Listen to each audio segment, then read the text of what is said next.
Hello, sweet friends. Welcome to our little live stream where we are going to chat about all things yarn. To kick us off, I see that we already have some people in the comments, but go ahead and comment where you are from and yeah, and just say hi, introduce yourselves. This is my first time ever trying to go live on both YouTube and Instagram at the same time. So I'm going to try that. So I'm just hitting a little button on my end here, and it looks like we are live. So let me just repeat myself one more time. So, hey everyone, I'm Jeanette. So excited to chat all things yarn with you today. I really want this to be an awesome brainstorm session and a place where we can share some yarn recommendations for different fibers we like and all of that good stuff. So, we are about to kick off, and I just want you to make some friends in the comments. Tell us where you are coming from, where you are joining us live today. And I'm just looking at some of the comments. So, just so you guys know, I have us live both on YouTube and Instagram. Unfortunately, the comments don't overlap, but so I'll be able to like share easily comments from YouTube. My first time ever going live on Instagram in this like format. So I think I might be able to share comments over there, but I can definitely see your comments over there. So feel free to chat over in Instagram. Awesome. Okay, so let me pull us up here. I put together a little presentation for us just because basically I wanted this to be like a brain dump of all the things that I know about fiber and knitting. And I guess there's a lot that I know. So just so I didn't forget anything, I put it down in some slides so we can chat through it together. But I really want this to be a conversation where you can share yarns that you've had good experiences with, yarns that you may not have good experiences with, lessons that you've learned along your way, things that you're curious about. So if you have any questions that aren't addressed, ask them in the comments and I can answer, obviously. But also hopefully other people in the comments can answer as well. So let me go ahead and share my little presentation here. So here we go, how your yarn choice impacts your sweater. So we're talking today about weight, fiber, and color. So the idea here is that you want to be able to knit a sweater that you never really want to take off, right? And yarn plays a huge, huge role in it. So that's what we are chatting about today. So on the agenda, we are chatting about yarn weight, fibers, and colors. So we have a lot to chat about. Um, and sorry, just getting distracted by a comment. Okay, I see. People are making friends. Love it. Love it. Uh, Purpose of our chat today is I want you to really feel like you can walk away inspired to explore some fibers and colors. So your next sweater is something that you really love and wear for years to come. Because that's really the goal, right? Whenever we knit something, we put all this time, effort, love, thought into the project itself. We want to be able to walk away with a finished garment that we really, really love and just wear forever. We want it to be an heirloom piece, Um, and yeah, so anyway, we'll get into all that in a second too. But context is the reason why I am doing this live stream right now is because the Staple Sweater Knit Along, which is starting next Monday, so a week from today on October 27th, lets you use any gauge and any yarn. And so as people are getting signed up for the Knit Along, there's some people who are feeling totally fairly a little overwhelmed because when you have a pattern that gives you a recommended yarn, a specific gauge, it significantly narrows down your options. But when you have a sweater pattern that lets you use any yarn and any gauge, the world of fiber is like at your needles, right? Like there are just so many options. And I personally love designing patterns like this because it really just unlocks creative freedom. Like you can create a custom sweater that's so unique to you, that brings so much joy to you, is so fun to knit, um, over and over again with this pattern, right? Because there are just so many options that you can play with this type of sweater pattern, I should say. And at the end of this little live stream, I'm going to give you a $10 off coupon for the Staple Sweater Knit Along. So let's get diving in. So, um, I'm seeing that, for example, craft tees, welcome. Uh, you, I recognize you. You've been knitting for a bit over 14 years, it looks like, and you've knit mostly dishcloths, placemats, coasters, fingerless gloves, very simple, useful things, which is so sweet and awesome. When you get into knitting garments, things like your gauge and yarn behavior matters a little bit more, right? So like knitting the dishcloth, we kind of understand the purpose, we understand how it's going to work and all that. But when you knit a garment, you got to kind of think more about how is it going to feel on the skin? How is it going to wear over time? Things like that. So they kind of gets a little bit more complicated, a little more things to consider. So, for those of you who have knit some sweaters in the past, if you've ever like really loved a yarn and you're so excited to knit it up, and even during the process you enjoyed knitting it, but at the end, if you've ever had a sweater that has pilled, let me know in the comments if you've ever experienced this. A sweater that is pilled, yes, indeed, I have experienced that. It's like my biggest fear when picking a yarn is I do not want it to pill. Um, if you've ever had a sweater end up stretching out, so it ended up being like too big or even disproportionate, so you couldn't really wear it. Another one is not draped quite right. So maybe the fabric was too stiff or just didn't quite hang how it was supposed to. So it made it a little awkward either to wear or just to look at. Didn't really seem to fit with an you know um, an outfit. Or just be something that you never wear, between it being a fiber that you find too itchy or a color that you just never really pick up and put into your outfit and your wardrobe. If you've ever experienced any of those things, let me know in the comments. And I have had all of those, all of those issues. Um, so basically, what it comes to is that fiber, weight, and color all shape your finished knit. And again, the staple sweater lets you use any gauge and any yarn, meaning that you kind of get to take the designer's seat when it comes to yarn choice.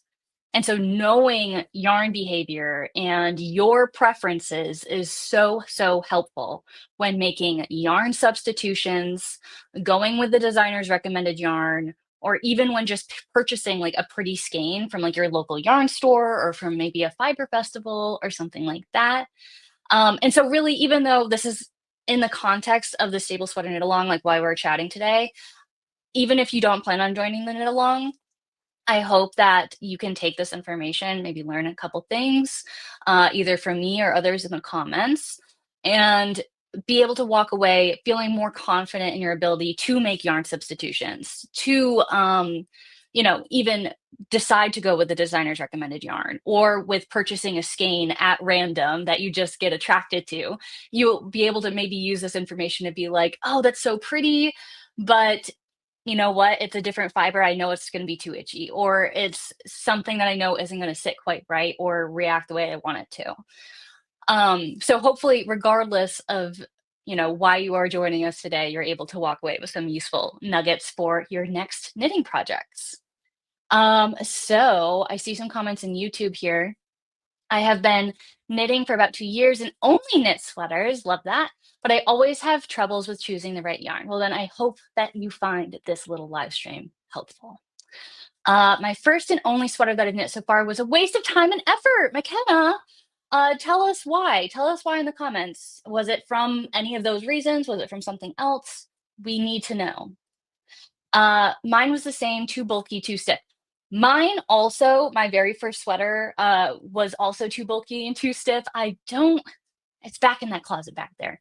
I've shared it on my Instagram recently, but basically I knit it in like a super bulky yarn that was single ply, and I'll get into this a little bit more in detail in a second in terms of that type of yarn. Um, it ended up being way too bulky, way too warm, way too stiff, and also, you know, outside of the yarn issues, there's other issues where it made it not quite wearable. So there's always more than just one thing. There's so many factors that go into a sweater. that makes it wearable, but yarn is really that foundation. Okay. Uh, Never knitted a sweater makes me nervous. Okay, well, you are again in the right place, especially if you're interested in joining the Staple Sweater Knit Along, because we are going to walk through knitting a sweater step by step every week in live streams, and also with a supported Discord community, weekly tips and stuff delivered to your inbox. So you'll be able to kind of tackle it with confidence, just as a little heads up there. McKenna says, I chose the wrong yarn. I love a bulky yarn, but didn't consider how it would translate to a full sweater. It's so heavy and it's not twisted or wrapped. Yeah. So it sounds like you had a single ply. So it sheds. Okay. You had the same exact experience as me for my first sweater. So we're going to dive into that more in just a minute. But that's really good context. I'm so sorry you experienced that, but I'm so glad that you are interested in moving forward, knitting more sweaters, it sounds like. And the bright thing here, the silver lining, is that you're not going to have that issue again because you're going to move forward with that knowledge. So that's good. And Elle here says, my first sweater stretched so much that and it was so itchy from the mohair I used. No, that's so interesting that it's stretched because typically mohair allows, like, kind of gives it structure. Um, but yeah, mohair can be itchy depending, on the fiber, I guess on the yarn itself, but also just on the person. Like some people I know my friend, cannot do mohair. It's way too itchy for her. So that could just be a personal thing there, but that's really good to know. And then I think as a beginner, it seems easier and faster to use a bulky yarn. And then once it's done, we realize it's not the right yarn.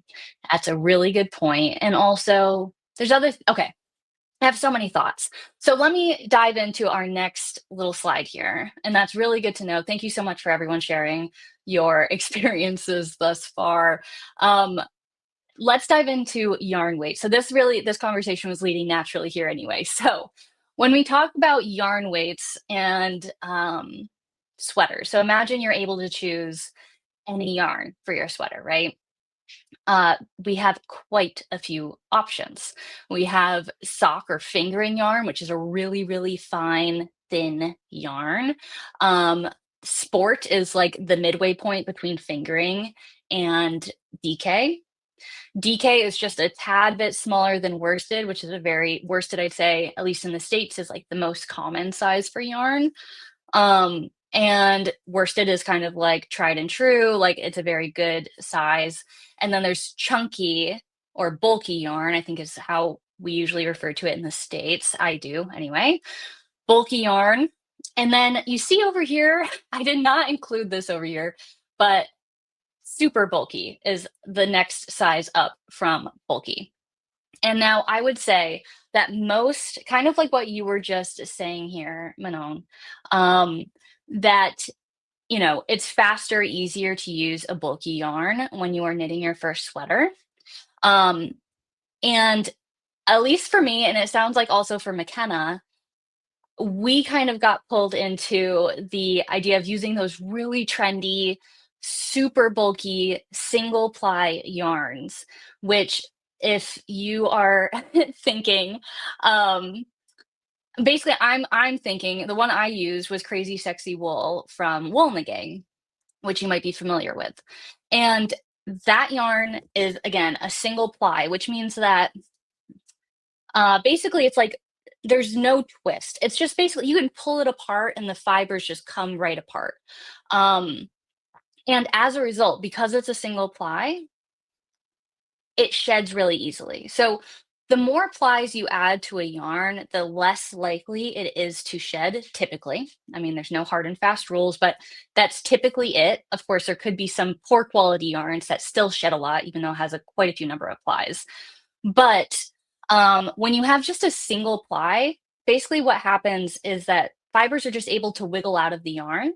So when you are wearing the sweater, especially like where your arms rub under your sleeves and things, where it might rub against your sides, that yarn experiences friction, and that friction makes the fibers wiggle on out. And then that creates pills, right? Those little balls of yarn on your sweater. Now, I actually don't necessarily I still think, especially for first sweater knitters, a super bulky yarn is fine. as long as it is plied. So I actually have a course that's called the Knit Your First Sweater course. And I do, I'm just going to switch over here to me for a second. In that Knit Your First Sweater course, which I can link after this if you're interested. But it is like a full-on perfect for beginners kind of course, and I recommend, this is Lion Brand Thick and Quick yarn, and as you can see, it's a super bulky yarn. The sweater works up very quickly, it's very satisfying for us beginners, but, um, if you can see here, let's see if I can show you it up close. You can kind of see, like, basically, there are at least 2 plies to this yarn. I don't know exactly for sure, but it is plied.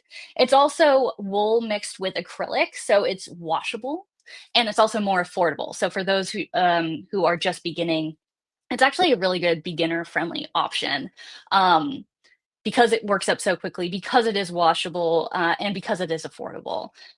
But those single ply yarns, man, they really get us beginners, and we end up making things that are way too bulky. Also, with it being all wool, I find that they're quite, and it's honestly an even heavier yarn than that one I was just showing. And I just legitimately cannot wear that sweater unless it is like 30 degrees Fahrenheit in the States, or like 0 degrees Celsius. And then I don't need a jacket or anything. Like, it's just so warm. Whereas with this sweater, I find I wear it to work. I'm able to wear a shirt under it even, and I'm like fine. Like, I might be a little warm at times, but like mostly I'm fine. Anyway, that's my little thought on super bulky yarns.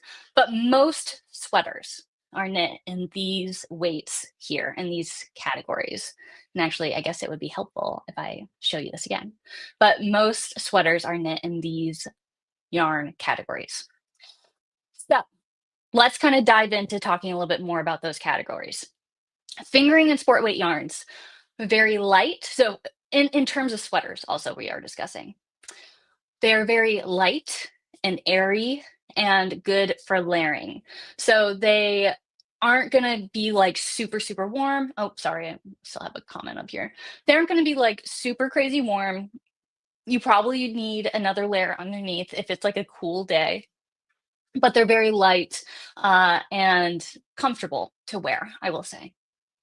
DK and worsted weight yarns are my preference. And that's because they're like a perfect balance. They are really not too light and they are not too heavy. You can layer with them if you want, or you can go without, depending on the weather. And it is my recommendation for the staple sweater. Although bulky weight sweaters, you can totally do a bulky weight staple sweater. And bulky weight sweaters are very cozy. They work up quite fast and they're very warm as well. So that's a very good fall going into winter. If you're looking for a heavier, warmer sweater, consider a bulky weight yarn. And I just have a little note up here. So think about the sweaters that you really enjoy wearing the most. Think about your store-bought sweaters if you haven't knit any yet. And let that information really guide you in your choice for yarn and yarn weight uh, for your preferences. Um, oh yeah, and I'm just looking, Mary. Yes, yarns are labeled by weight, not these labels. So that's a good point. Let me go back here. So yarns are labeled by weight. You are correct. So you'll see something like she has here, 150 grams by 370 yards. And typically what you can do is like look that up and see what category it goes in. And really, honestly, the thing is too, as we're having this conversation, and that's is a good point as well, in that your yarn label is not going to necessarily say bulky or medium or light. You can always Google and see which category it falls into just to give you that context as you're becoming familiar with yarns. If you go to a big box yarn store, then you will probably see these labels on them. But honestly, they're not hard and fast rules. Even something that says that it's a medium could be a little bit lighter. It could actually be more of a DK weight yarn. So really, to get an exact, like kind of what Mary is saying here, the best way to judge how heavy a yarn is going to be is by the exact weight based on yards. But just for those who are getting into being a beginner and stuff like that, and just starting to understand yarn weights, I recommend just kind of like considering it in these categories just to wrap your brain around it a little bit more. And as you get started working with more yarns, you'll start to understand like, oh, 100 grams by 400 meters is going to be a sock weight or a fine yarn. Like you just kind of like start to get that information in your head, but like don't feel any pressure to kind of like know that off the top of your head because I usually have to reference stuff like that as well. Um, but that's a very good point, Mary. Thank you. All right. So, a couple of questions I had for you is if you do have a favorite yarn weight for sweaters, let us know in the comments. And it's interesting because preferences are obviously going to vary. And if there's any yarn weights that you have learned to avoid. So for me, I generally avoid super bulky yarns unless I'm making a sweater like this one. But honestly, I don't need a lot of these sweaters in my closet, like these super bulky yarn sweaters. And for me, I have found that I do prefer DK and worsted weight. I do think it's a good balance. And for fingering weight yarns, for sweaters, I tend to not go that way just because they are so lightweight. I just find that it's not, I don't know, it just doesn't do it for me. It's just too dang light. But if you have any preferences, please let us know in the comments. Okay,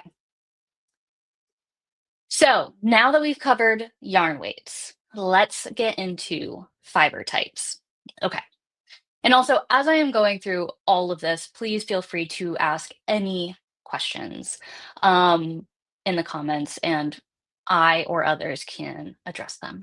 So, in terms of fiber types, we are going to be talking about animal-based fibers, plant-based fibers, synthetic fibers, and blends. We love a good blend. So, to start off, let's chat wool. So, this is my personal favorite type of fiber. It is very warm but very breathable. And it's, I'd say, like the best quality that I love. I don't know. There's two main things that I guess I love about wool. One is that, again, it's warm and breathable. So you never really feel sweaty in it. It helps to keep you warm when you need to be warm. It helps to honestly kind of keep you cool when you need to be cool. It's just very good at regulating your body temperature, which is just so, it just makes it a very comfortable garment when you knit it in wool, in my opinion. It's also the other thing that I love about it is how springy and elastic wool is. So, wool is like, I'm pretty sure it's the most elastic fiber, meaning like it holds its shape very well over time. It doesn't necessarily grow or like, I mean, if you, yeah, like it doesn't grow over time with wear, like it, it just like it stays the same. Like 20 years from now, you can knit a sweater today, and 20 years from now, it's going to look the same because of the elasticity in the wool. Like it's just going to look great. Um, it holds its shape beautifully, is very long lasting. Most important to note, most are hand wash and lay flat to dry only. And we're going to get into superwash wool in a second as a separate thing. But if we're speaking strictly wool, then they are mostly hand washed, lay flat to dry. But you don't have to wash them often. So, interesting fact that wool is naturally antimicrobial. I don't know how you say it. Antimicrobial. I think that's the word. And what that means is that it naturally like doesn't get dirty, basically.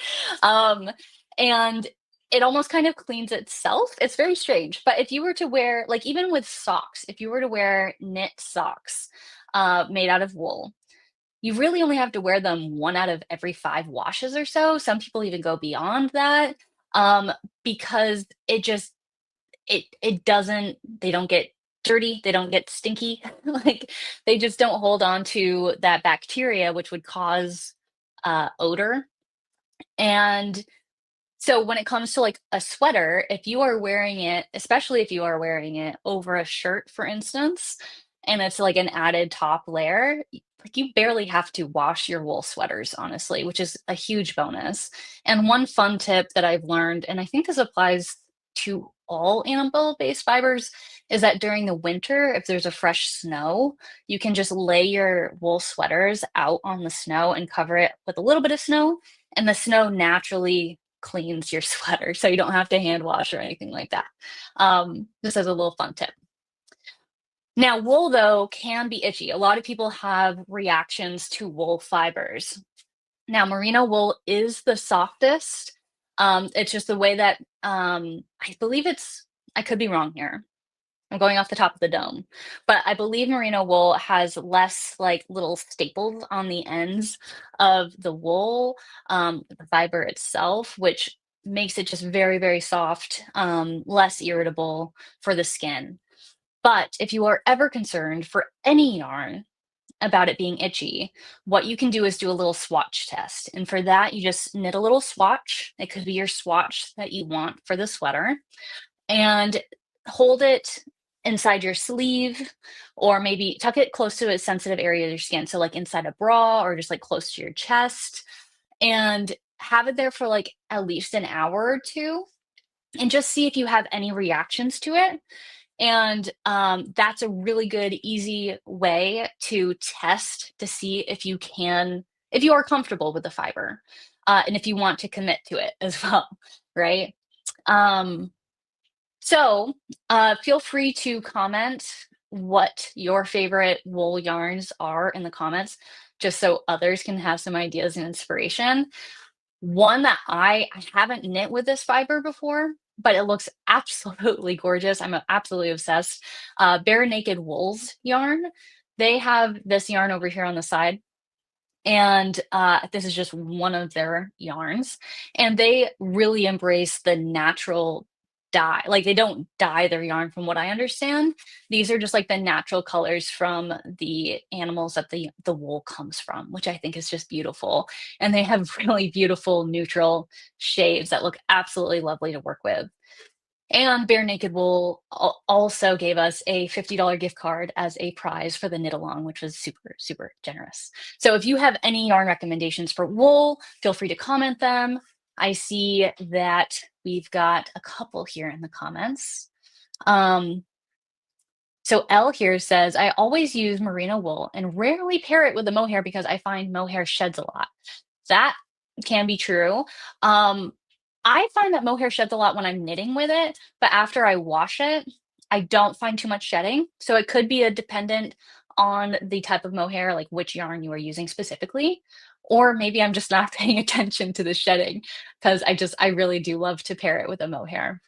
That's good to know. Thank you, Elle. Kim, Knitpicks Wool of the Andes or Cascade 220 are good, affordable, non-superwash yarns that come in lots of nice colors. Great recommendation there. I second that. Thank you for sharing that, Kim. Uh, I'm going to get to this question in just a second, so hold please. Um, oh, interesting. If merino wool is the softest, I don't think I'll ever be able to use wool. I have a merino wool cardigan that I can't wear very, very long because of how itchy it feels to me. That is a shame. Now, I would say maybe don't write it off altogether. If you remember what yarn specifically it was, um, oh, actually, we also got a good comment below. That's a good recommendation. But yeah, I'm curious what specific yarn it is, and perhaps other merinos are a little bit more softer, like another yarn option. Um, Also, there's other animal-based fibers that you might be able to work with if you just can't do wool. But we got a nice little recommendation here for itchiness. A friend told me that she soaks her sweater in a water and plant-based glycerin solution, and apparently it helps. I've never heard of that. That is a wonderful tip. Thank you for sharing that. Cool. Okay. So now let's get back into superwash versus non-superwash wool. All right. So this category, superwash wool. Now, the difference is that basically superwash wool is a treated wool that allows it to become machine washable. That's the key difference. And in the process of creating this superwash wool, it becomes a bit more smooth, soft, and drapey compared to regular non-superwash wool. Um, now, and you might notice like some superwash wools, I find especially for like worsted and DK weight, like not so much with fingering weight. I don't find this very often, but with DK and worsted weight superwash wools, they kind of almost have a plasticky feeling to them. It's like they have just a little bit of a different feel. Some don't, but some do, and I prefer to avoid the ones that do have that feel. Um, Now, because superwash wool is machine washable, it is a very good option for gifts if you do want to give someone a wool garment, but are afraid that they aren't going to take care of it well. If you're afraid that they're going to take like this nice hand knit wool sweater um, and throw it into the washer and dryer, then superwash wool is where you want to go. Now, a couple little things with superwash wool is that it is a little bit less elastic than regular non-superwash wool, and it may grow slowly over time. Now, the thing is that it can snap back. So if you find that your garment grows a lot, and I find that superwash in general, superwash wool grows a lot in the blocking and washing process. So just be mindful of that. Really important to gauge swatch with superwash wool. Although I say that for all yarns, I find it particularly important for superwash wool. Um, Now, if it does tend to grow a lot, then what you can do is just put it in the dryer after washing it, and it can snap back, but check your yarn label because not all superwash yarns are dryer friendly, and I have learned that the hard way. Luckily, just a swatch, but I was like, "Oh, it's a superwash yarn. I'll just put the swatch in the dryer. I'll see how it comes out, so I know like realistically what how my sweater will behave when I wash it and dry it." And thank goodness I actually tested it because it just felted in the dryer. So just always be careful. Always look at your yarn label, no matter what. I realized I was making a lot of assumptions that day. So some superwash yarns that you can try are, and I'm gonna be recommending Blush Fiber Co. throughout this presentation here. Um, they are putting up a little prize for the knit along, and they just have really beautiful yarns. So I'm going to be kind of directing you there just if you want to check out their yarns. But they have really beautiful DK and worsted weight tonals, which we're going to discuss what tonals are here in a little bit. Um, but they are super wash, so you can wash them. Uh, I have also knit with Hazelnut DK, which is a superwash. It's basically a DK weight sock yarn, which means it's like I don't remember this exact specific breakdown of fibers, but it's something like 75% wool and 25% nylon. And I've used that's a good like base and like percentage for socks because the wool gives it that elasticity, it gives it all those benefits of wool, but the nylon helps to give a little bit extra structure.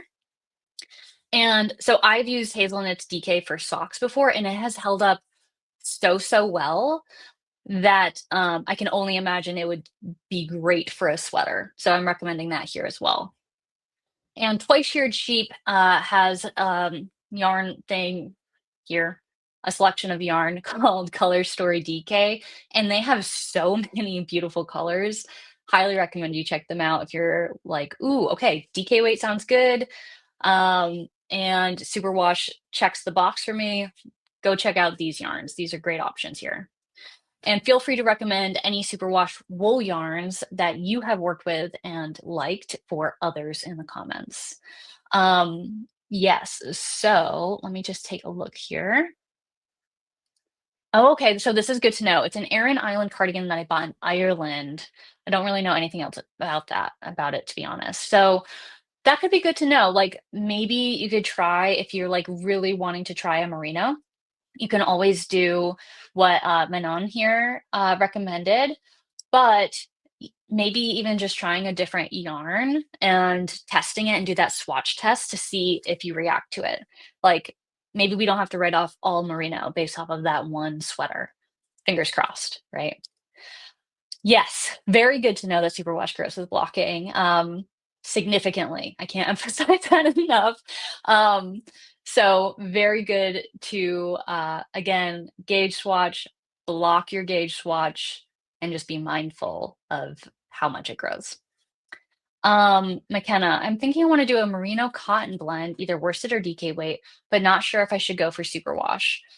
Um, that's a good point. I honestly see what you can find and consider the other factors that we go through. So I don't think if it's superwash or non-superwash is going to be like a real deal breaker.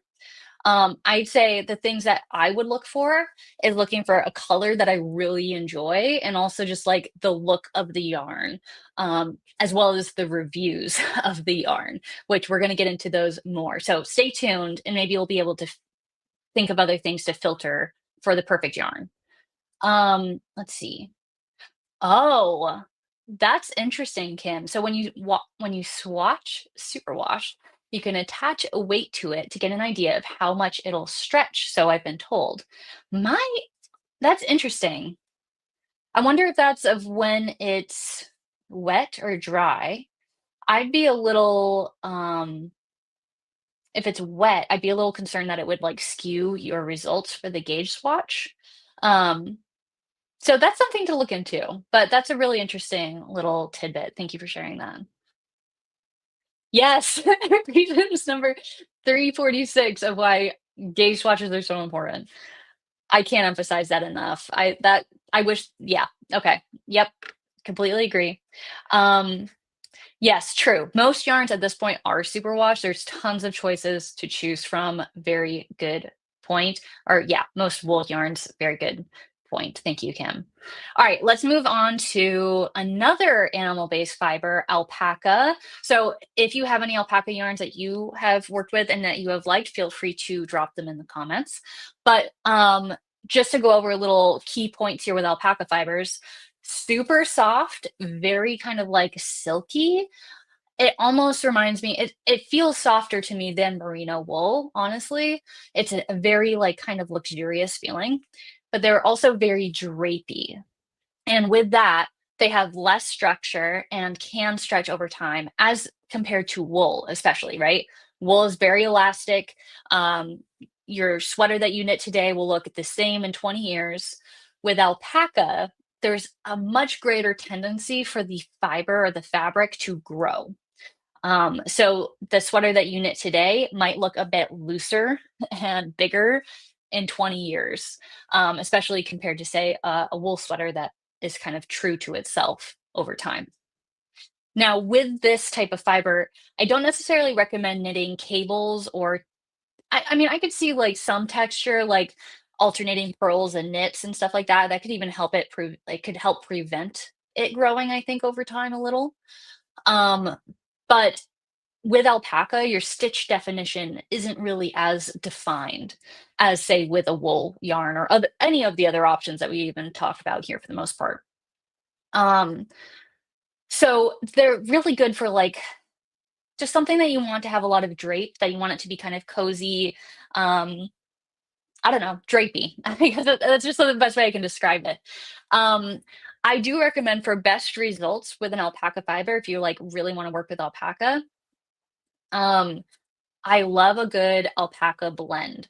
So blending alpaca with wool gives you the softness of alpaca while also getting the elasticity of wool. So then it has less tendency to grow over time.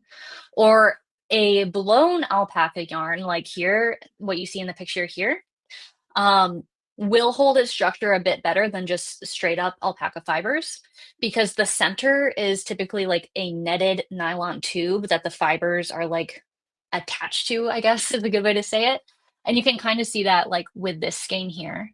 You see the whiteness kind of peeking through. That's like the nylon tube. And the blue is the alpaca fibers that have been dyed, of course. But that can be like a really good way to use alpaca and get the benefits of alpaca, because it is also super warm and again, it's super soft, but it also has the structure with either the nylon netting or with wool or whatever, so that it has like a little bit more integrity over time. And I have knitted a lot with this yarn here, and I love it, and I'm proud to be an affiliate for it. So if you want to try it yourself, it's you can get 15% off with code New Wave Knitting. I've got a link in the description for the YouTube video here, if you're interested. And I just want to check on our comments. So yes, alpaca can have a nice halo. And I think some people who are sensitive to wool can deal with it better. Agreed. Very good point. And also, you can almost basically like we're gonna get to mohair here in just a second, but mohair is a option for fiber that can give you kind of like a fuzzy halo on your sweater, but a lot of people can be sensitive to it. So I find that alpaca, for those who are sensitive to wool, sensitive to mohair, alpaca can be a good fiber option to get that fuzz and that halo, um, but still have it be, nice to your skin. So that's a really good point there, Kim. What I'm hearing is alpaca yarn is great for cozy, non-itchy sweater that'll still fit even if you gain weight. Nice. Yes, absolutely. It just grows with you is really what it is. I love that. Um, yeah, good also point, Kim. Thank you. Hobby has some nice blends that are affordable-ish, depends on tariffs. Yeah, that's one thing with alpaca is I do find that it's a less affordable yarn option, but you can definitely find some blends that are more affordable. So good point there. All right. Moving into, I believe it's our last animal-based fiber, mohair. So mohair, just because everyone, not everyone, but people who aren't familiar with mohair are like, what the heck is mohair, right? And people who are really not familiar with knitting think it's like mole hair and it comes from moles. And my fiance really loves to make that joke. But mohair actually comes from the Angora goat. I should have put a picture of what the Angora goat looks like. But, it's a very fine, fiber that is usually, like, wrapped up or connected to the core fiber of a mohair yarn, which is typically silk. So you'll usually hear it referred to as, like, a silk mohair, or mohair silk. And silk is usually the core fiber of silk is very strong, and it adds shine to the yarn itself. And then also the finished result is just like fluff. It just creates a lovely fluff to your sweater.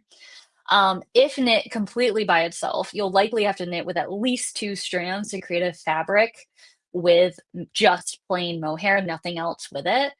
But it will be a very airy, very light, fuzzy sweater that you end up with little structure because there is just so little weight to the yarn itself.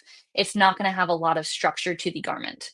Also, definitely would not recommend if you were knitting with just mohair of doing a like cabled or textured sweater, really, because all of the fuzz and the little amount of structure won't make that texture shine through.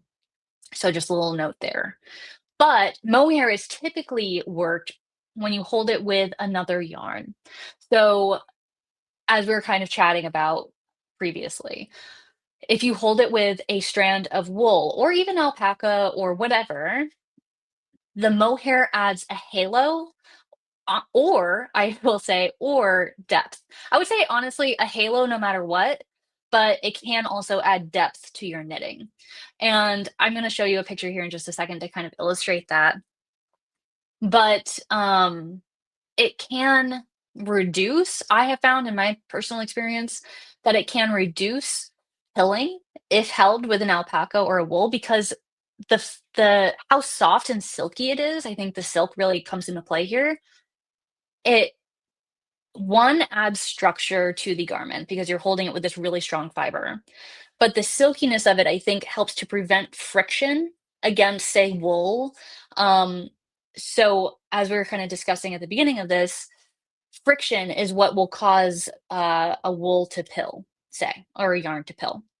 And because of the silky core here that's worked throughout your fabric, there's less friction that really comes into play. So it helps to kind of prevent pilling. And again, this is in my experience.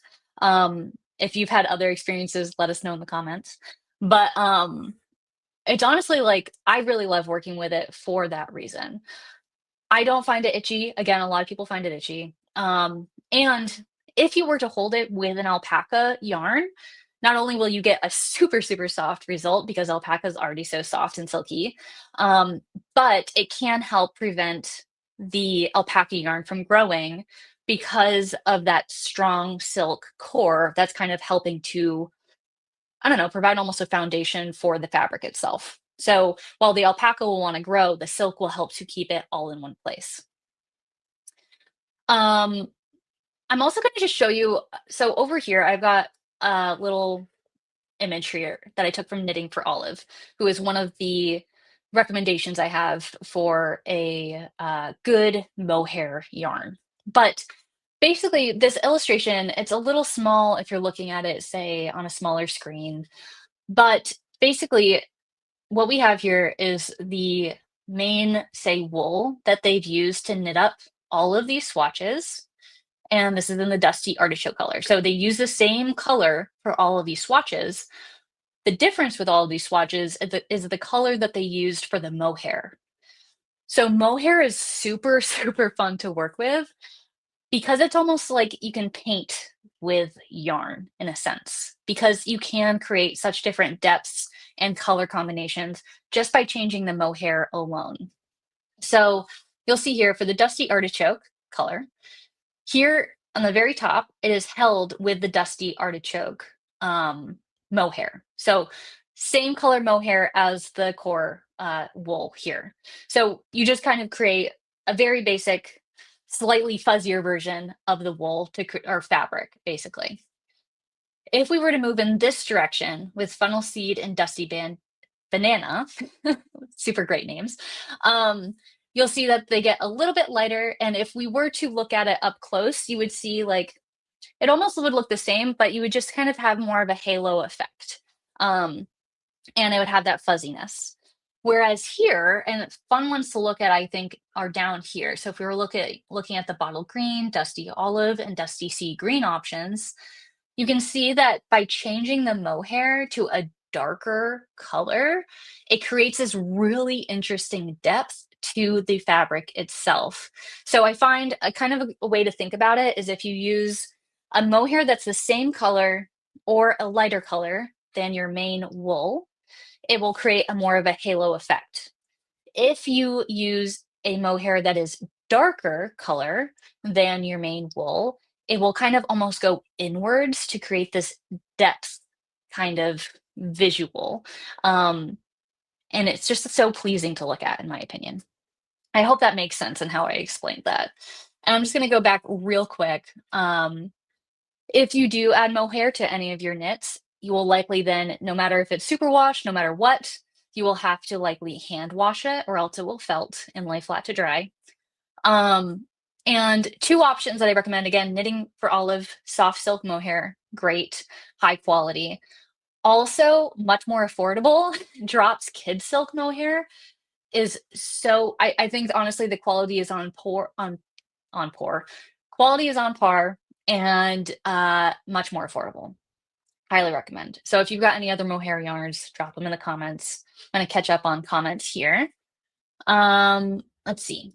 Does the halo shed with alpaca, or is it more subtle than mohair? I That's a good question.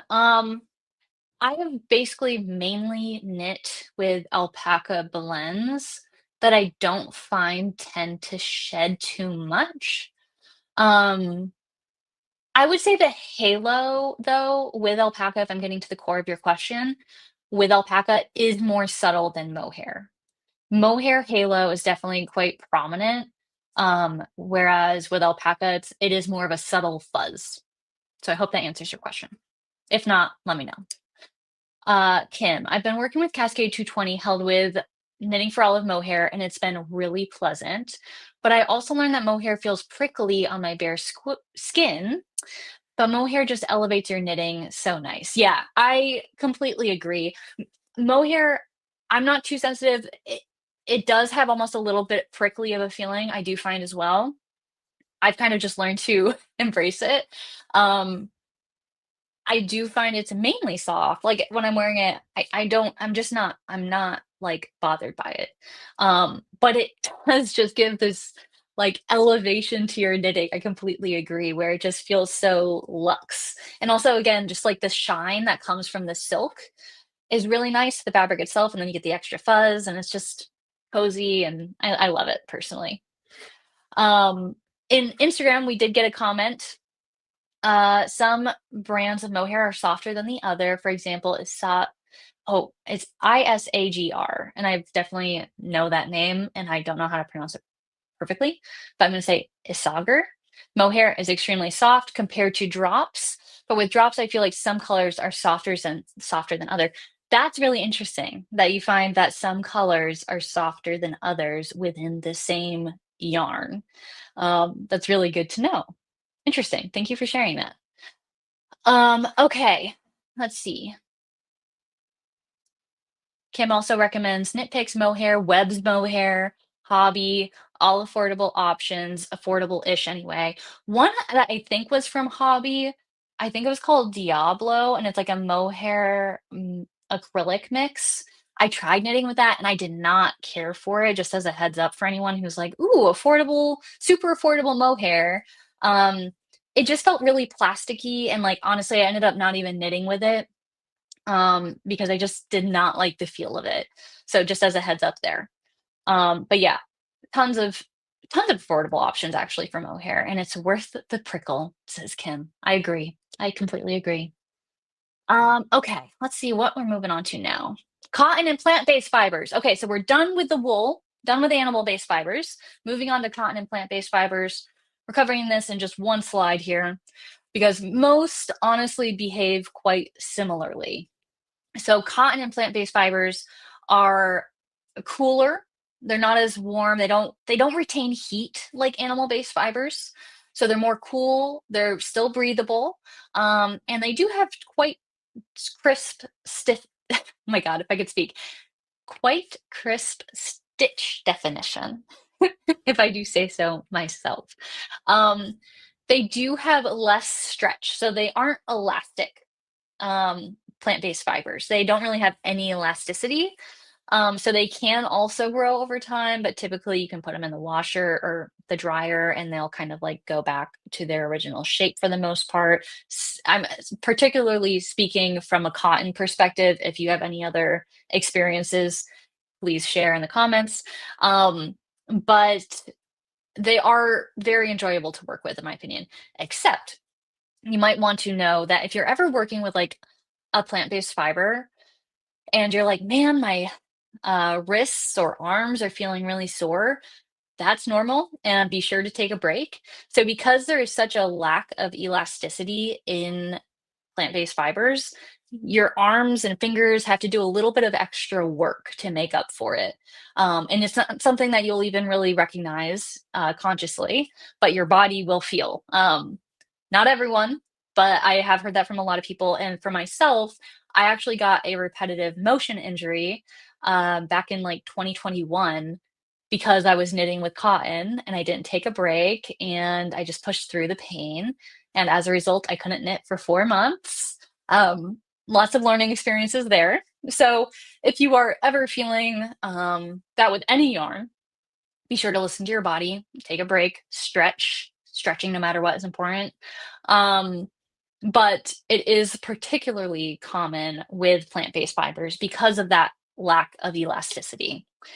Um, if your garment grows, just to get back into this, oh, yes, typically cotton and plant-based fibers are machine washable and dryable.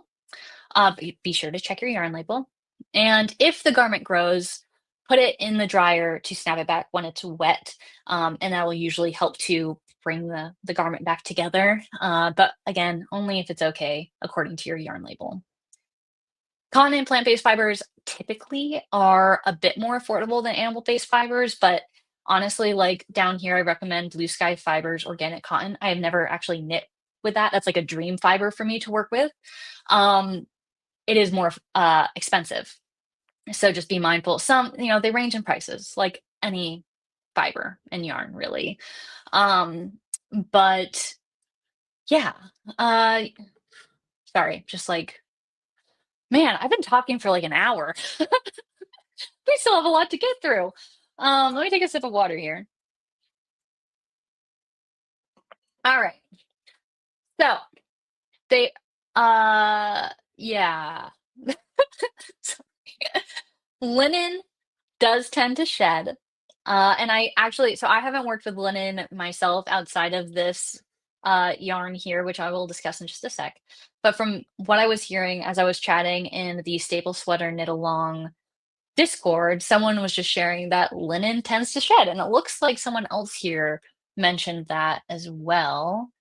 I feel like I just saw a comment about it, but maybe I missed it. Sorry if I did.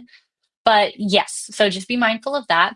I recently worked with this yarn to knit my staple tank pattern, which is currently in testing. And it's the Knit Picks Cot Linen, which is a cotton and linen blend. And I absolutely love this yarn. It's incredibly soft. It drapes very nicely. I put it in the washer and dryer, very happy with the results. One thing I will note too, back when we were talking about wool, I was saying that's antimicrobial, such a hard word to say. Um, and that you don't have to wash your garments that often. But with cotton and plant-based fibers, that's not the case. They can absorb your sweat, they can absorb the bacteria.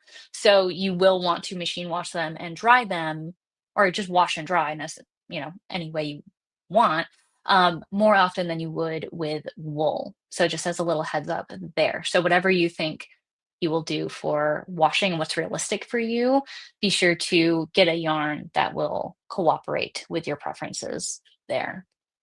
Okay. And yeah, so I recommend this if you're looking for like a cotton linen blend. This is also like a DK weight yarn. So I just feel like it's for a sweater, it would honestly be great as well. And again, Blue Sky Fibers organic cotton, I have not knit with, but it looks so, so lovely. It looks so good. So that's another one you could check out. And if you have any plant-based yarns that you like to work with, be sure to drop them in the comments. So let's see. I'm just going to catch up on comments. Oh, that's awesome. So I think I understand way better than before what mohair and alpaca are. I kind of want to try alpaca now. If you do, let me know how it all goes. Would love to. I love that you're feeling more confident about it. That makes me really happy to hear. Um, I once knitted a cardigan with bamboo yarn. I think it was blended with acrylic or something, but I really liked working with it. I think it was Elise baby yarn. Okay, cool. So we can check that out. I've also heard good things about bamboo yarn, and I believe it behaves similarly to what I just described here for cotton and plant-based fibers because bamboo is a plant-based fiber.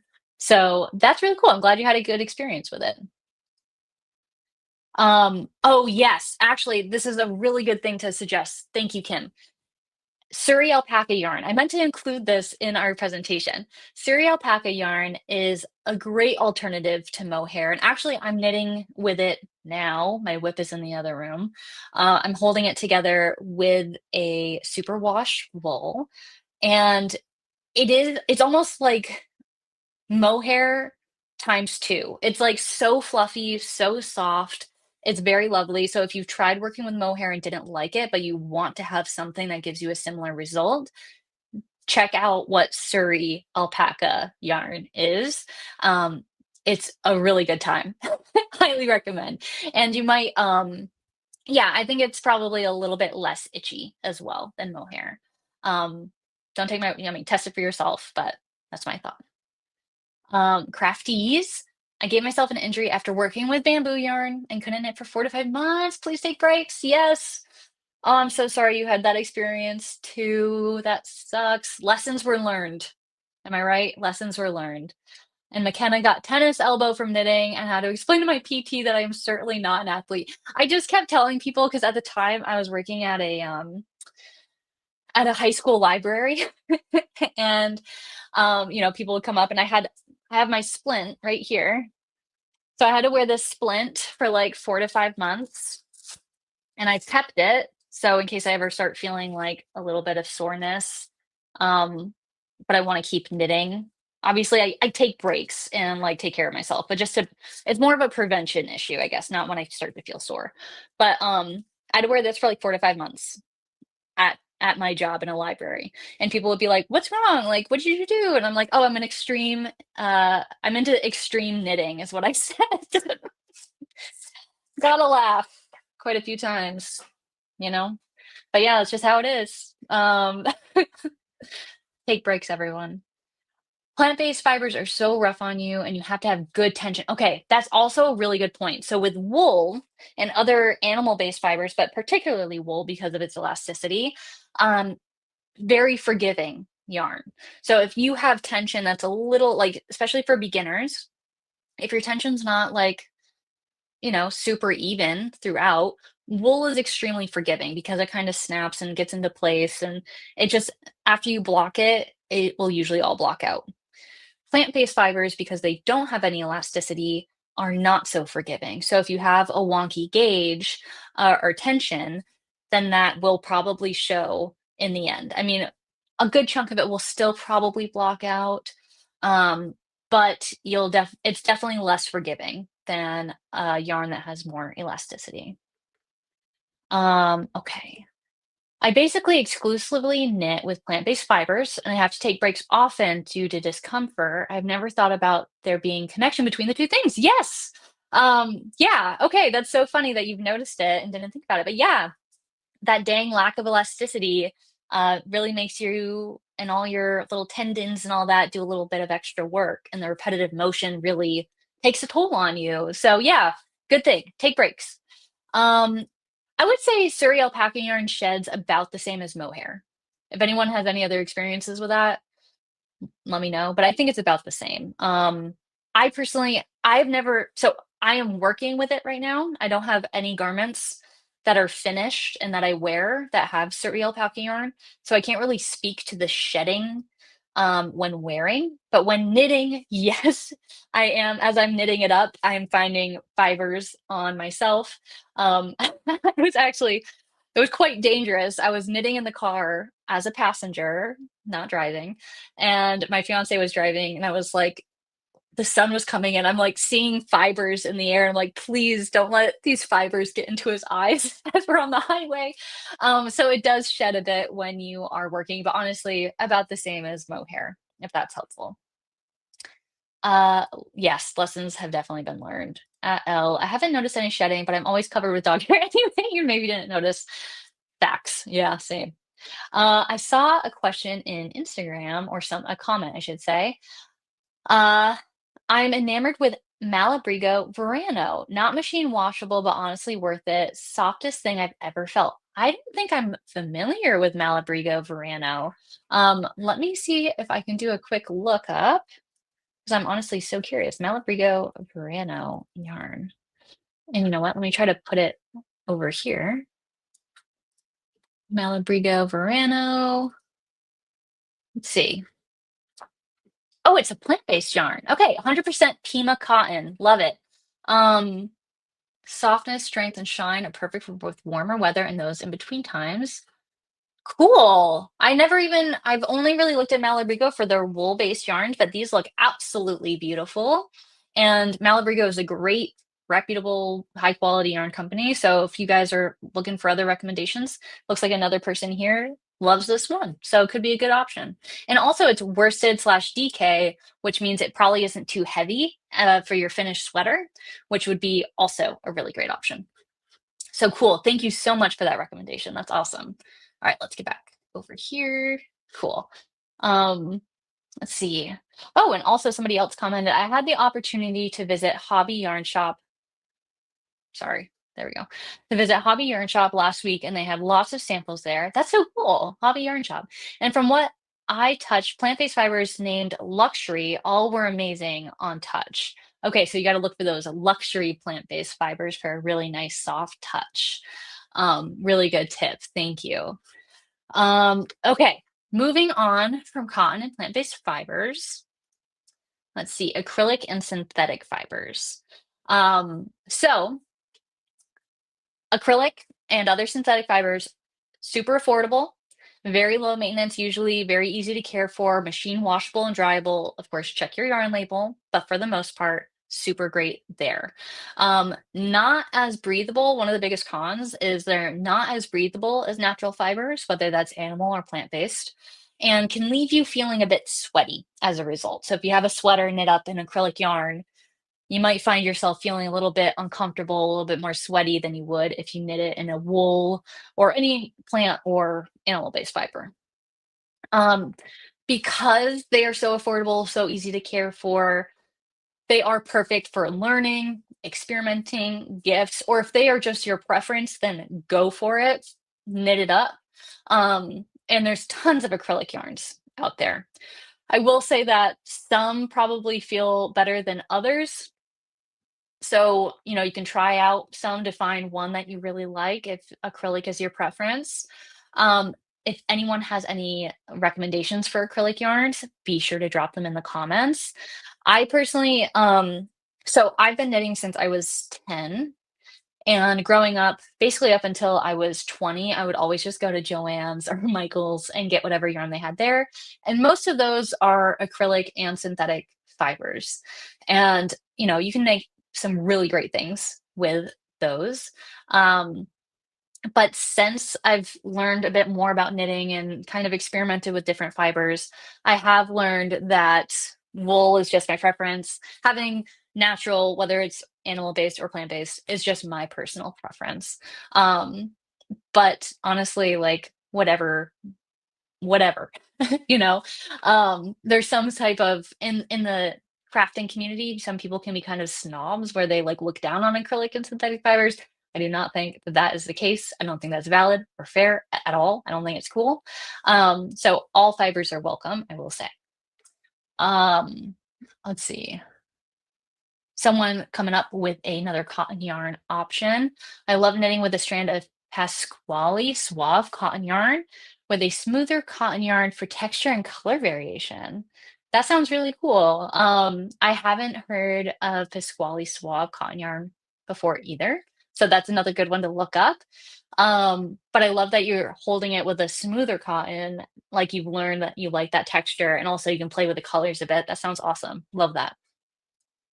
Acrylic wool blends can be nice, absolutely. Like I was saying earlier, the Knit Your First Sweater course pattern that I have out is knit in the Lion brand Thick and Quick, which is a wool slash acrylic blend that has held up super nicely, machine washable and dryable. Really nice blend there, which actually brings us into the blend discussion. So I love a blend. Blends are great. It really combines typically the best of multiple fibers. So there's tons of blends out there. A few options that are great. I don't know if any of you are familiar, I'm sure you are, with Very Pink Knits, but I love her podcast. I listen to it every week, and she's always hyping up Baracco Vintage as like a great affordable wool um, acrylic blend that is great for gift giving or just great for like a durable sweater. So highly recommend that. It's 52% acrylic, 40% wool, 8% nylon. And they have tons of color options as well. Same for I should have looked up how to say this earlier, but I think it's like I've heard them say it on Very Pink Knits too, actually. I'm gonna skip saying it because I'm gonna butcher it.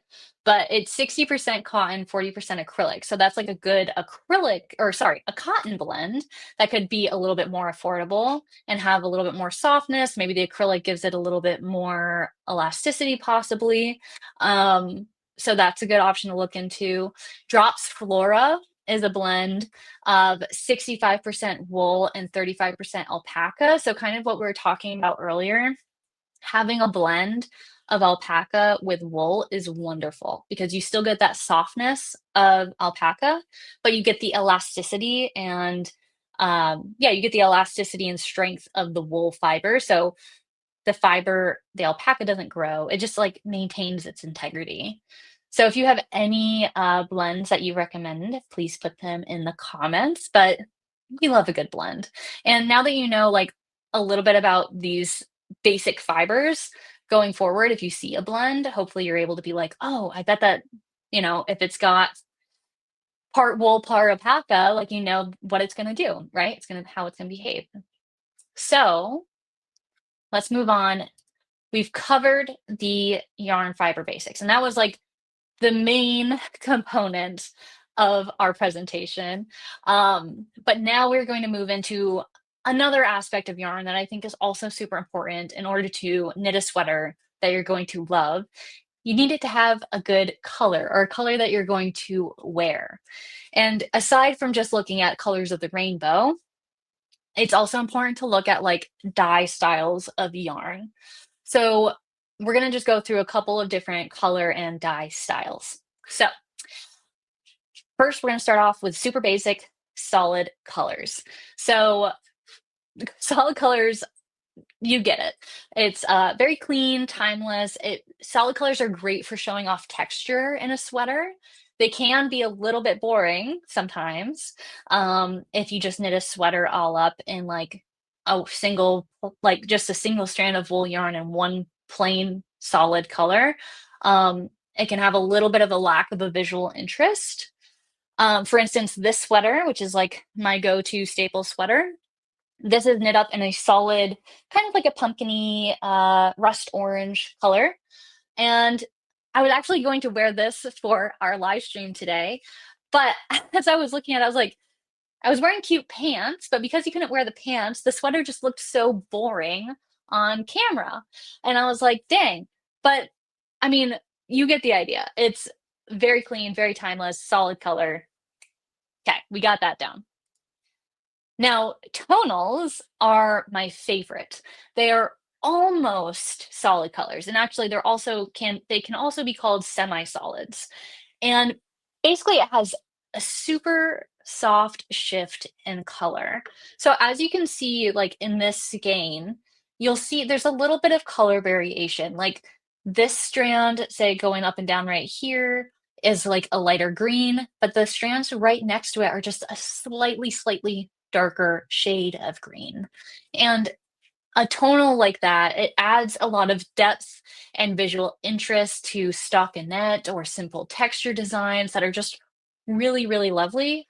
Whereas, say in if you were to do like a cable knit sweater or something like that, I would opt for just a plain solid color because it really shows off the texture of the sweater, right? But when you get into having a little bit more visual interest and depth with the yarn colors itself, you kind of want to lean away from doing more texture.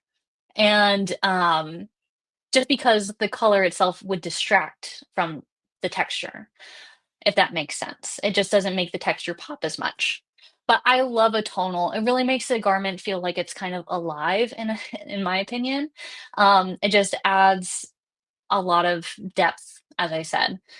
Also, I find it a little bit more fun to knit up because you'll be working and you'll be like, "Oh, I'm in light green. Oh, I'm in dark green." It's just kind of like you kind of want to keep knitting to see what color, just to see the colors change, the colors shift. So I love a good tonal yarn. And again, I'm going to just plug our friend Blush Fiber Co. They have a lovely selection of DK Superwash yarn, and this is just one of the colorways.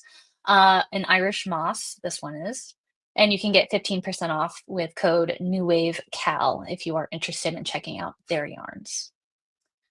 Variegated. So this is like basically a lot of different colors working within one skein of yarn. So you get lots of visual interest with a variegated yarn. So these work to create stripes or pooling. So this is what we call basically pooling. The way that it kind of goes from yellow here down to tan and then a little bit of yellow and a darker brown. Like that design is a pooling text, it's pooling. Um, One just quick pro tip when you are knitting, especially with a variegated yarn from a hand dyer or an indie dyer. I would say honestly for any, actually forget that. Pretty much any variegated yarn to prevent like a drastic change in pooling from when you switch from one skein to the next. It's best to alternate skeins like every 1 or 2 rows to prevent that drastic change when you do switch skeins. So just a little pro tip there. But I do recommend to, if you're like out at your local yarn store and you're like, ooh, and you see this skein right here, and you're like, ooh, that's so pretty. And you buy it, but then when you knit it up, you're like, oh, I don't really love how that looks. Like basically how it looks in the skein can look a lot different than how it does knitted up. So I almost kind of like personally, I don't like to buy variegated yarn off the shelf until I'm able to like look it up and see how it looks knitted. Because it can just turn into something that you might not like. Um, oh, one little cool tip too when working with a variegated yarn. So you can see here, like you really change from white to tan to white to yellow, and you've got all these different colors, which are beautiful.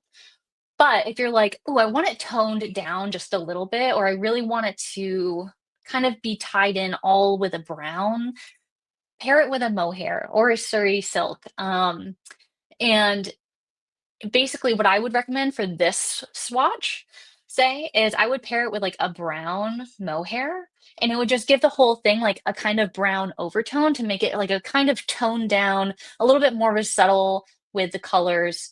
But just a bit of a more, I don't know how to, cohesive almost look. If you're like, I like this, but I'm afraid it's going to be too loud for my wardrobe, then you can pair it with a mohair or another or Surrey silk, whatever, and it will kind of tone down the colors of the variegation.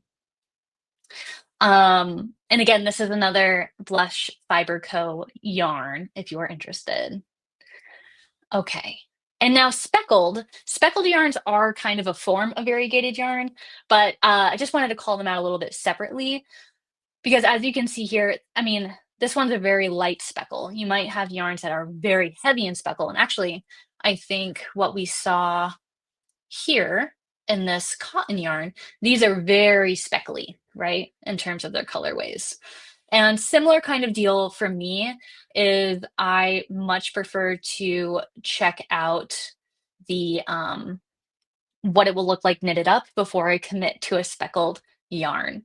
And I will also say when it comes to both variegated and speckled yarns, avoid a lot of texture and just I mean, do whatever you want, but like rule of thumb is to avoid a lot of texture in your knitting. Like you don't want to do cables necessarily with say this type of yarn because if you were to do a cable here, it's just too much going on. Like it's kind of like the cable will get lost in the yarn.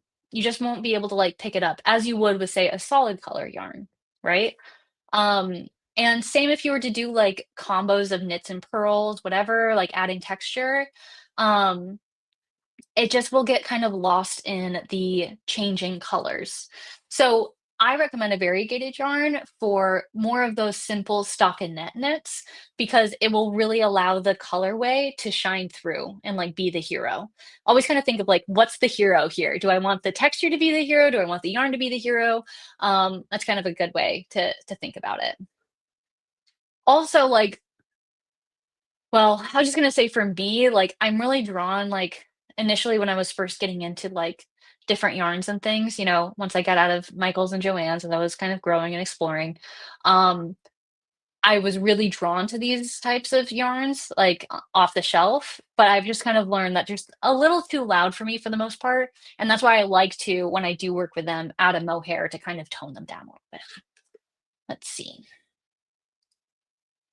Yes, Kim. Oh my gosh, you said that as before I even said it. That's really funny.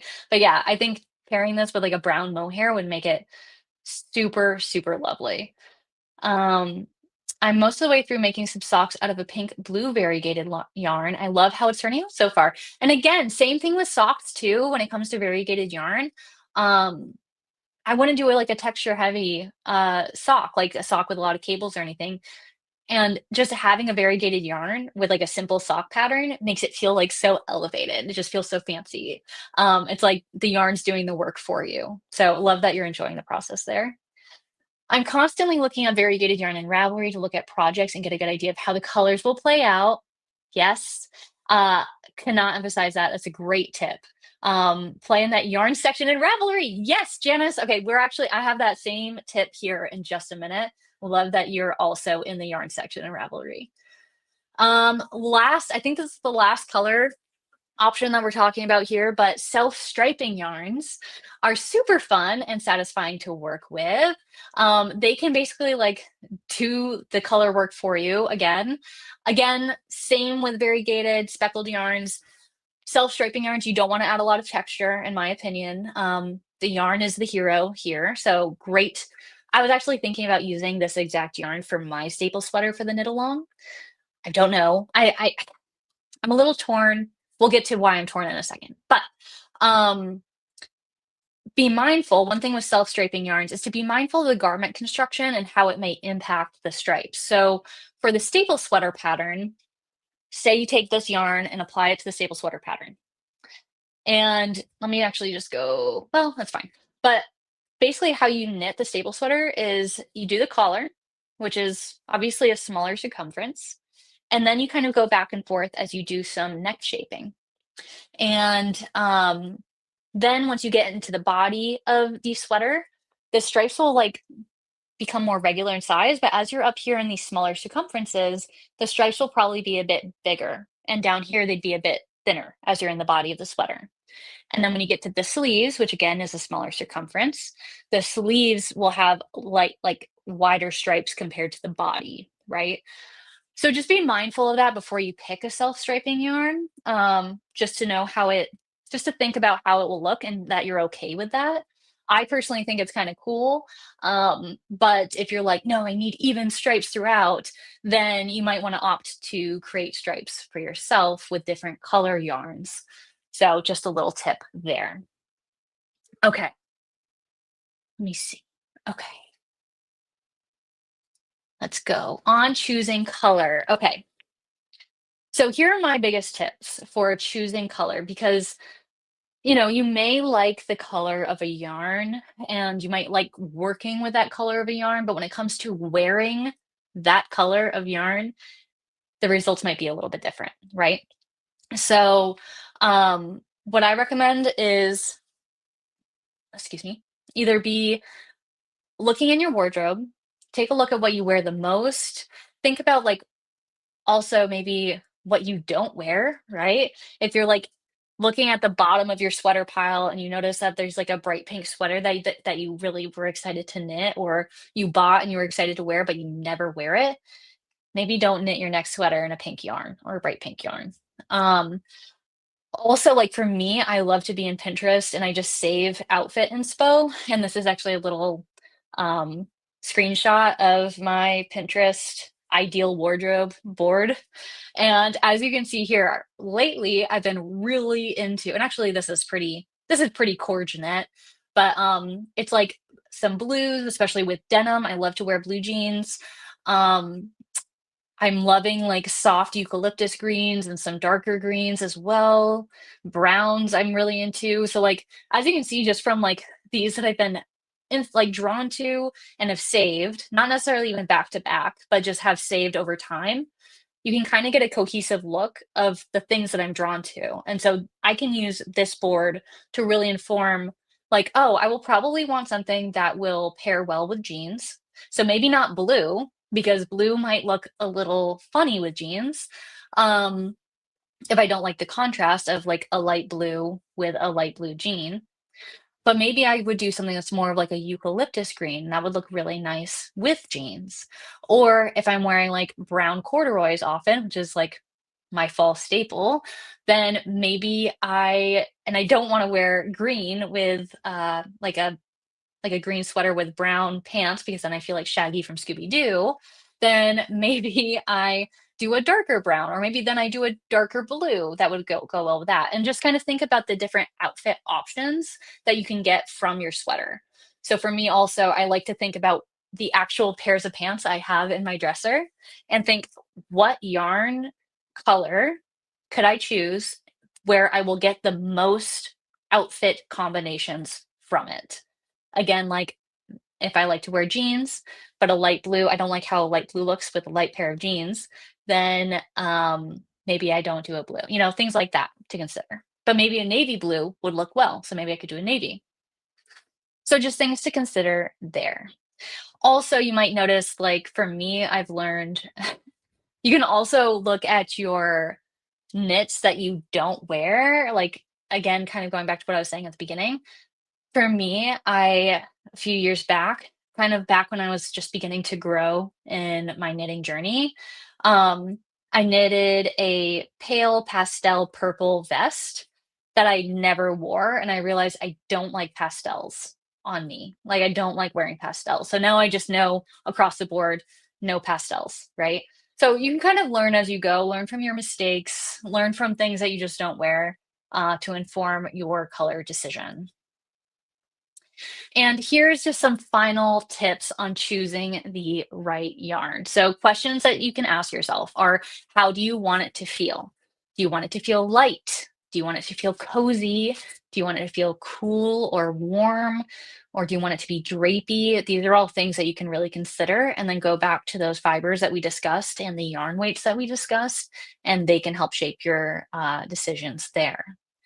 And again, how do you want it to look? Do you want it to have, is it going to be a more kind of basic stockinette? Maybe then you play a bit more with the colors of the yarn. Do you want it to have a lot of texture, like cables or different variations of pearls and knits? Then maybe you go more with a solid color yarn. So you can kind of consider those options there. And one factor that I think a lot of people don't consider is your preferences for washing things. So, if a yarn is hand wash only, are you actually going to hand wash it?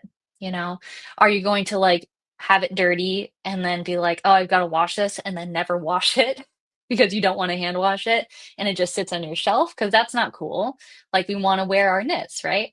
So, just think about yourself practically and be like, what are my behaviors realistically going to be? Like, do I need to have something that I can just throw in the washer and dryer for this? That's totally fine. Just consider that. Maybe you just opt for a superwash wool then that is able to do that. But those are all good things to consider. And again, if you are afraid of it being itchy and before you want to commit to a full sweater's quantity worth of yarn, what you can do is do a swatch test, which is you knit that little swatch. It could be your swatch for the sweater, and basically just tuck it in close to the skin for a couple hours. It could be within a sleeve, it could be like in your shirt, like in your bra, um, and just have it there in that sensitive skin area for a couple hours and see if your skin reacts. If it's fine, then you can go forward. If not, then you can reevaluate. And lastly, research. So this is honestly, I am like an over researcher. Um, so I kind of wanted to show you, because I'm like currently trying to decide what yarn to get for my staple sweater for the knit along. I was just going to show you how I go into Ravelry and do a little bit of research for the yarns that I'm interested in. So two things that I do is check reviews. So you can check reviews within Ravelry, which is super cool. But I also like to check reviews if I'm shopping online, whatever the yarn store reviews are for that yarn, I will always take a look. And then within Ravelry, oh, I'm so grateful for Ravelry for just being such an awesome database for not only patterns, but for yarns. So I'm going to show you what I like to do when I am researching. So let me pull up here. So the yarn that I'm interested in right now is this Laying Cloud yarn. I've seen a lot of people knit with it. I don't know if any of you are familiar with Violent Cat Lady. She has awesome knitting kits and patterns, and she also has yarns for sale in her store, and she's online, so if you want to check her out. And she uses this yarn all the time. And I've seen other people using it a lot lately as well for like the petite knit cloud sweater, pairing it with a cloud yarn, which is cool. But yeah, so this yarn I'm like super interested in. And how I got to this page here is I went to advanced search and you can go down to yarns here and search for, I usually just put it in, like, actually, let me see if it even pops up this way. Um, yeah, no, actually, you know what I do? I just go into the quick search, I go to Lang, I just type in the yarn name, uh, and I type in, yeah, here we go. So yarn cloud, I'm like, just, typing it in. I see it is the right one. It's Cloud from Lang Yarns. You can see some awesome, basic info here. I can see here that it's got a 4.5-star rating out of 241 votes, so that's pretty dang good. And then what I like to do is I go into the projects tab. And if there's a specific colorway that I am looking at that I want, then I will type that in here. So the one that I was showing you, I honestly, there's quite a few colorways with this yarn that I like, and I'm still kind of considering. But I think it's colorway 8 that I have my eyes on the most. So I typed in 8 for the colorway, and most of them are accurate in terms of the colorway. So I can like just kind of see how it looks on different projects. Another thing that you can search, if you know, say you want to make a sweater, like I know that I do, is I search sweater and I just see the different options that pop up. And for me, this is also super helpful since I don't know which colorway, I'm not decided on which colorway yet.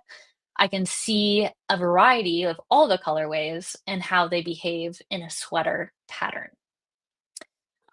So that's really nifty. And then the other thing that I look up in here as well is pill. And I just like to see if anyone has experienced any pilling with this yarn.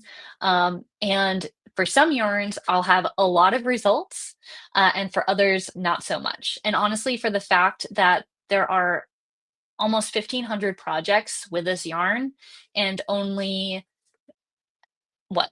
I can't do math right now. 9 have, why am I yeah, 9. I'm like, "What?" Um, 9 have a mention of pill. That's a really good, indicator. And I've already actually looked through all of these.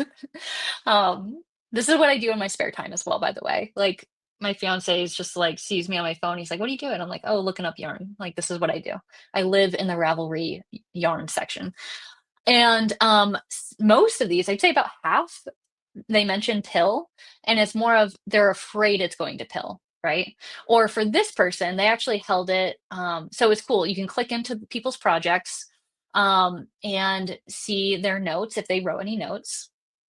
Um, and she wrote, by adding the mohair to the Lang Cloud yarn, it perfectly hides the pilling of it, which I'm very happy about. It's also incredibly soft. So we can take a little bit of a closer look at her sweater here, and we can see that it looks like it was held with a strand of white mohair, which she also kind of mentions up here as well. So you can get really good ideas for the yarn that people have used for specific patterns. You can get an idea of how that yarn that you're interested might behave, and all of basically you just get a lot of good research done by just diving into the yarn section on Ravelry. So, let me go back to our little thing here. Let me see. Um, oh, let me present.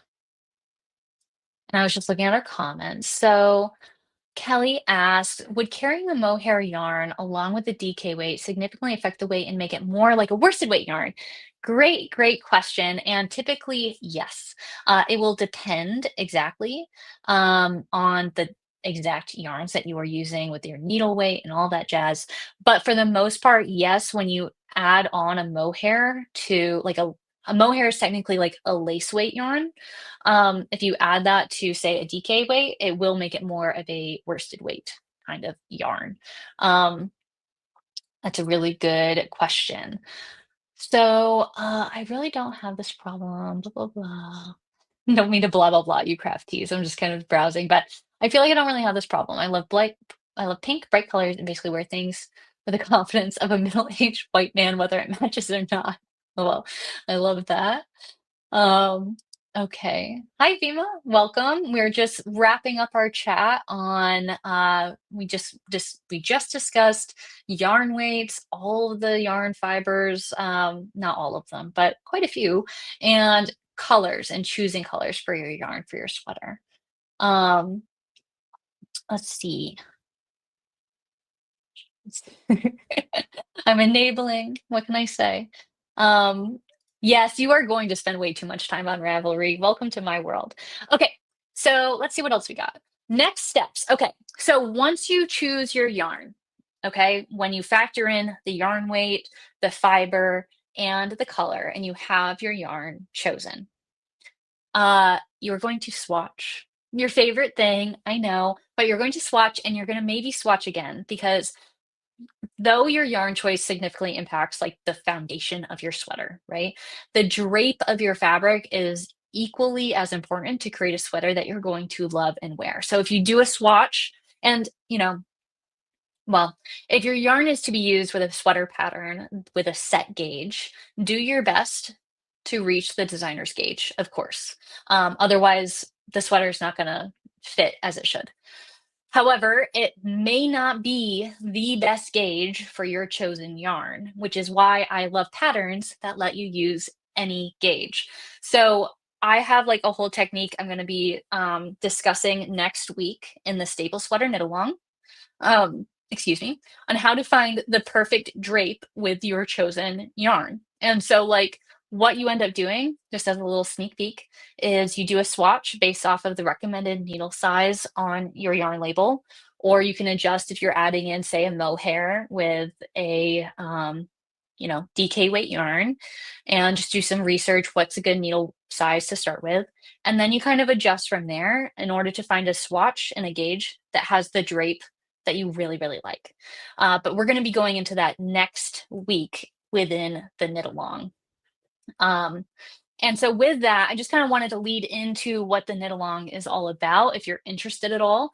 So again, the staple sweater pattern, which is the staple sweater knit along, which is what we were doing, is a made to measure knitting pattern that lets you use any yarn, any gauge, and you don't have to do a single math formula. It's all in an interactive PDF. So you just get to plug in your gauge, you get to plug in your measurements, and all of the stitches, all of the rows that you have to work are automatically populated exactly where you need them throughout the pattern.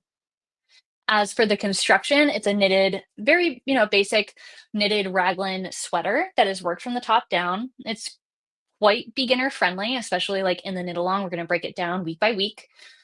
Um, it does have 5 to 6 inches of positive ease for a relaxed fit. And for design features, it has a folded collar, two sleeve options, ribbed sleeve cuffs and hem, and really nice neck shaping with some help of a German short row. Well, not a German short row, but German short rows. And I would say it's perfect for ambitious beginners because of those German short rows for the most part, as well as how we do our increases. But really, if you're just like really interested in knitting a sweater and you're very motivated and you want it to turn out well, then just like join in this knit along. And I think you're going to have a good result. You're going to have a lot of guidance and a lot of support to make a sweater that is successful for you. And I just wanted to share um, some cool options. So these are from mainly test knitters who have knit the staple sweater pattern, and you can just kind of see the different yarns that they chose and how they kind of impact their finished sweater. So here, chose a baby brushed alpaca in a bulky weight yarn, and it looks very soft. As you can see, the alpaca is kind of really doing the drapiness that it is known to do. Whereas this knitter used also a bulky yarn, looks like a bulkier yarn, and they did a couple of customizations to make the pattern more suited to their preferences. For example, they didn't fold the collar and they didn't size down the bottom ribbing because they didn't want it to cinch in too much around their waist. Um, let's see.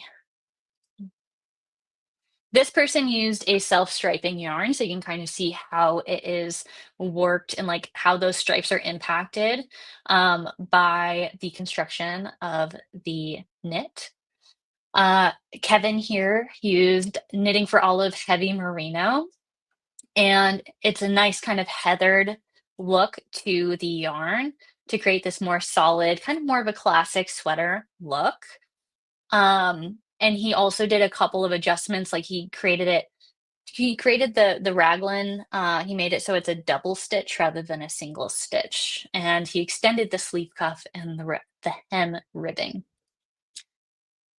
Uh, Over here, we have another Knitting for Olive, heavy merino. So this is actually done in the same yarn as his, but I believe she used a slightly looser gauge. It just looks a little bit more open and a little bit more drapey. So whereas his looks a little bit more stiff, which honestly, both are totally fine. Um, and actually, let me see. Yeah, so he used a slightly smaller needle. He used 4.5 millimeters, and she used 5 millimeters. And that's kind of like the importance of doing the gauge swatching is to find what drape you are looking for, right? So, like, hopefully, both of these people were really happy with the finished result because they did that process and found out which drape they liked the most. And this person here did a very scrappy sweater where they held one strand of drops daisy with mostly worsted and DK weight scrap yarns to create a kind of bulky sweater in the end. That's just like so fun. And then they were able to bust through a bunch of their scraps, which is cool. Here, this person, Shelly, she used, I don't know if any of you are familiar with the Knit Edit, but they have a really cool color work method. And she was able to knit the staple sweater up in that color work method for both her and her son because the made to measure because the staple sweater is made to measure, you can really knit it for any size, which is really fun and cool. So I love that picture. This person used just like I don't even know. I think it's a worsted weight yarn, but it just looks so lovely, and it's got, as you can see, it's a little bit more of a tonal. It's kind of got some purples, it's got some blues, some grays. So it's just a very light, lovely looking sweater. I mean, light in terms of the color. It looks like it could be worsted, possibly bulky, but it looks very cozy. And then this person here did both of her sweaters in cotton. So you can see how these sweaters look a little bit different than the other ones. They're like a little bit heavier. They have a little bit more of a crisp stitch definition. And she also did both of her sweaters. She did this one in the straight sleeve option, and this one was in the decreased sleeve option. So there's two sleeve options. Um, but was able to use the same yarn and got a lot different results just playing around with color. And if you want to reference any of these sweaters and the yarns that they used, I've tagged the people in my Instagram post, which I posted recently. The cover looks like this if you want to give it a look. And just speaking of the knit along, I wanted to share that we are knitting the staple sweater knit along. We are having a step-by-step schedule. So each week we're going to tackle one part of the pattern to get progress without overwhelm, right? And we're going to have weekly live streams where I'm going to show whatever part of the pattern we are working on live and how to work it. So you can ask questions live, just see how I would do it.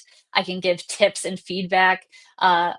As I'm doing it. So kind of like what we're doing here, where I'm chatting and like giving little tips as I go. That's going to be throughout the knit along and tips on how to create a sweater that you're really going to love.